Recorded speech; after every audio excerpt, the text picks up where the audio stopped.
کہ گائے کا دودھ یہ شفا ہے، دوا ہے، لیکن گوشت یہ بیماری ہے۔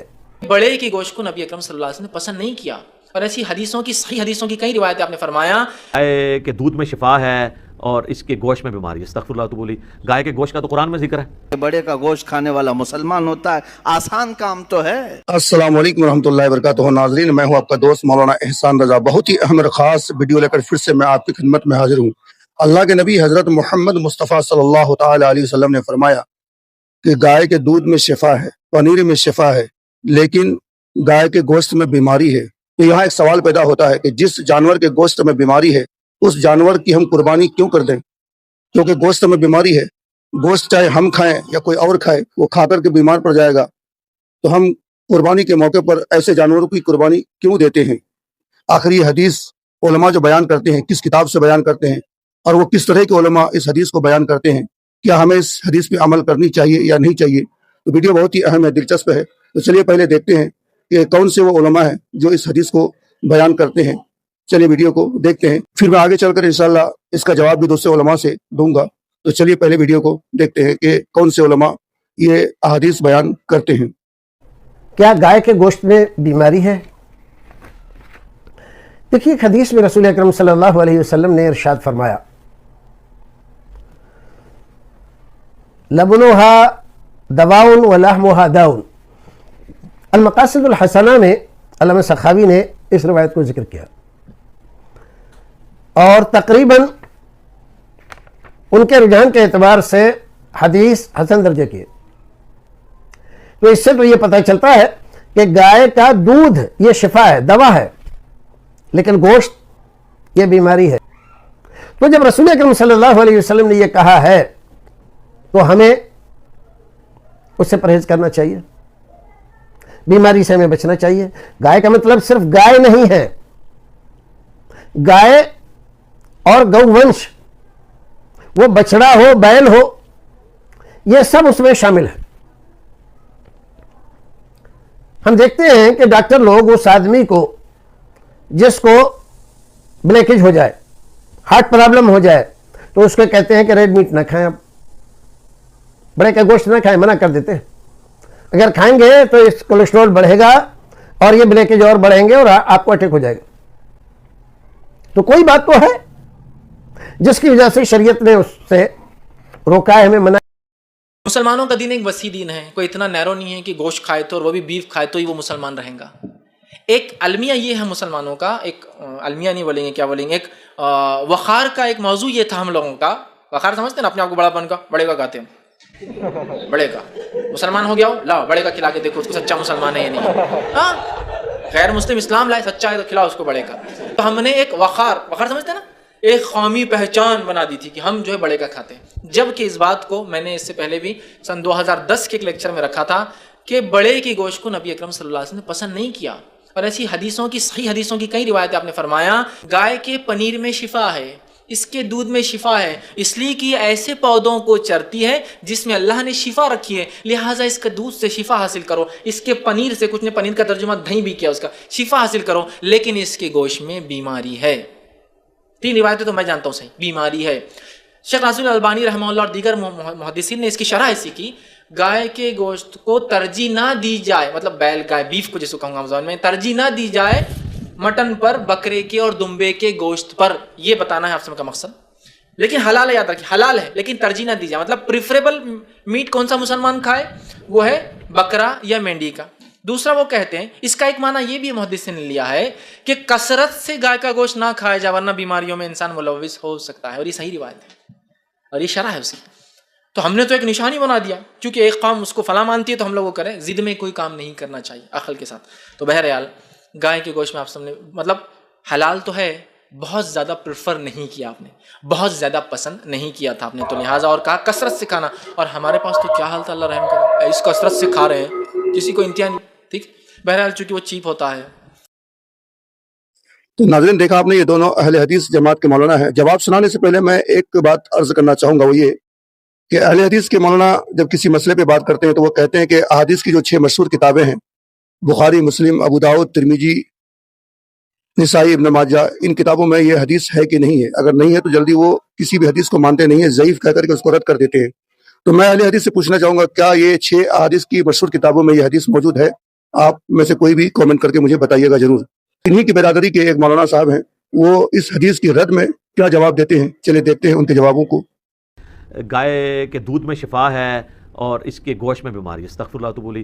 گائے کے گوشت کا تو قرآن میں ذکر ہے۔ گائے قربان کرنے کا سورۃ البقرہ کس کے اوپر ہے؟ بقرہ کہتے ہی گائے کو ہیں۔ تو اللہ تعالیٰ نے بیماری والی چیزیں آپ کو کھلانی ہیں۔ اور جو حضرت ابراہیم اور لوط علیہ السلام کے لیے جو فرشتے آئے تھے، وہ جو واقعہ قرآن پاک میں ایک سے زیادہ جگہ آیا ہے، وہاں پہ ہے کہ بھنا ہوا بچڑا لے آئے، سنت ابراہیمی ہے بڑا گوشت کھانا۔ تو یہ بات غلط ہے کہ گائے کے گوشت کے اندر بیماری ہے۔ باقی آپ کو کہ جی کوئی زیادہ کھا لے تو اس کا یورک ایسڈ بڑھ جائے گا۔ Sir excess of everything is bad. شہد جس کو نسے قطعی ہے، قرآن میں آیا کہ اس میں لوگوں کے لیے شفا ہے، لیکن اگر کوئی شخص جو ہے شہد کی روزانہ 10 چمچے صبح اور شام چاٹنا شروع کر دے اور اس کے جسم کے اوپر بڑے بڑے پھوڑے نکل آئے گرمی کی وجہ سے، تو وہ کہے گا کہ شہد کی شفا ہی ختم ہو گئی ہے۔ اس طرح تو نہیں ہوگا نا، یعنی ہر چیز اپنی لمٹ کے اندر شفا ہے نا۔ تو گوشت کے جو ہے وہ، بلکہ گائے کا گوشت تو سر بہت طاقتور ہے۔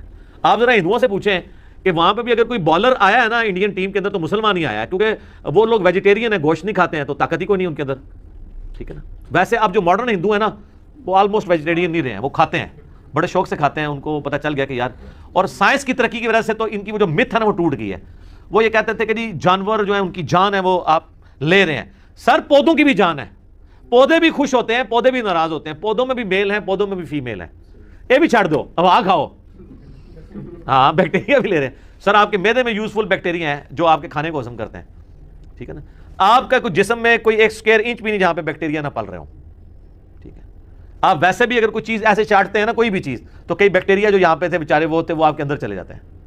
تو وہ اس طرح آپ یہ جو جین مت کے ماننے والے ہیں، وہ ننگے پاؤں چلتے ہیں، وہ کہتے ہیں جی ہماری وجہ سے جو ہے نا وہ کوئی کیڑا نہ ہمارے پاؤں کے نیچے آ جائے۔ کیڑے تو انہوں نے دیکھ لیے ہیں، جو کئی چیزیں جو ہیں انسان کا امیونٹی سسٹم اتنا یعنی زبردست ہے کہ یہ تو وائرس کو مار دیتا ہے جنگ کر کے۔ تو آپ تو روزانہ کروڑوں بیکٹیریا کے قاتل ہیں، آپ کا جو امیونٹی سسٹم ہے، تو وہ آپ تو چند ہزار کیڑے بچا رہے ہیں جو اتنے بیکٹیریا آپ مار رہے ہیں، ٹھیک ہے۔ یہ آپ کو جو چھینک آتی ہے، وہ بھی آپ کا امیونٹی سسٹم ریئیکٹ کرتا ہے کہ کوئی اس طرح کے جراثیم جانے لگتے ہیں، اٹھا کے برے مارتے ہیں۔ کتنے آپ کے کھانے والی چیزوں میں ایسے ہارمفل بیکٹیریا ہیں، وہ معدے کے جب تیزاب میں جاتے ہیں وہ فارغ ہو جاتے ہیں۔ تو یہ ساری نان سائنٹیفک باتیں تھیں، اس لیے مٹی پلید ہو رہی ہے، اور صرف ان کی نہیں ہو رہی ہے، جس طرح مسلمانوں کے اندر بابوں کی کہانیوں کی مٹی پلید ہو رہی ہے نا، تو ان کی بھی ہو رہی ہے۔ وہ بھی عجیب و غریب باتیں کرتے تھے، اب وہ باتیں جب سائنٹیفکلی ان کو ہم انالیسس کر رہے ہیں، تو اب لوگ کہتے ہیں کہ جی وہ بابا فرید کا لوٹے میں بجلی قید ہوئی ہے، تو اب وہ خود اس کا مذاق اڑا رہے ہیں کہ یار بجلی کا اس سے کیا لینا دینا ہے، جو مرضی کرتے رہو، باتیں جو مرضی بنا لو، ٹھیک۔ اللہ تعالیٰ نے ایسے ہی تھوڑی قرآن میں 4 جانوروں کو خاص طور پہ بیان کیا ہے، من الضأن اثنین ومن المعز اثنین ومن البقر اثنین ومن الابل اثنین۔ اللہ کہتے ہیں 4 قسم کے جانور ہیں میں نے حلال کیے ہیں تمہارے لیے، کون ہے ان کو حرام کرنے والا؟ ان میں اللہ نے گائے کا ذکر کیا، ان میں اللہ نے اونٹ کا ذکر کیا، ان میں اللہ نے بکری کا ذکر کیا، ان میں اللہ نے دمبے کا ذکر کیا۔ بھیڑ بھی دمبے میں شامل ہے، بکرا بکری، دمبا دمبی۔ اچھا نر کا بھی ذکر کیا اللہ نے، مادہ کا بھی ذکر کیا کہ نر بھی حلال مادہ بھی حلال۔ اس کا مطلب ان 4 جانوروں میں اللہ نے الگ سے ان کو ہائی لائٹ کیا ہے نا۔ ابے بھائی حلال تو بہت سارے جانور ہیں، ہرن بھی تو حلال ہے، 12 سنگا بھی حلال ہے، مارخور بھی حلال ہے، 25 لاکھ روپے لگتا ہے گولی چلانے کا، کہتے ہیں شکار۔ حلال کا مطلب پہلے گورنمنٹ سے پرمیشن لے لیں۔ مرغا بھی حلال ہے، لیکن قرآن 4 جانوروں کو الگ سے نمایاں کر رہا ہے، اس کا مطلب کچھ خاص ہے ان میں۔ بقرعید میں اللہ نے مرغیاں کاٹنے کا کیوں نہیں حکم دیا؟ ڈاکٹر تو کہتے ہیں وائٹ میٹ کھائیں، وائٹ میٹ کھائیں، اللہ کیا کہتا ہے؟ ریڈ میٹ کھاؤ۔ تو ناظرین دیکھا ان کے سوالوں کا جواب انہی کی برادری نے ان کو کس طرح سے دیا ہے۔ اب میں آپ کو آگے جو دکھانا چاہتا ہوں کہ آخر بڑے کے گوشت میں شفا ہے یا نہیں ہے، بڑے کے گوشت میں فائدہ ہے یا نہیں ہے۔ دعوت اسلامی کے بہت ہی مشہور معروف مبلغ کی زبانی آپ کو دکھانا اور سنانا چاہتا ہوں، چلیے آگے ویڈیو کو دیکھتے ہیں۔ گوشت، میٹ، حدیث مبارکہ میں ہے دنیا اور آخرت کے کھانوں کا سردار گوشت ہے، اور پھر چاول۔ بلا شبہ گوشت غذائیت کا پاور ہاؤس ہے۔ Meat is a treasure of vitamin A, B12,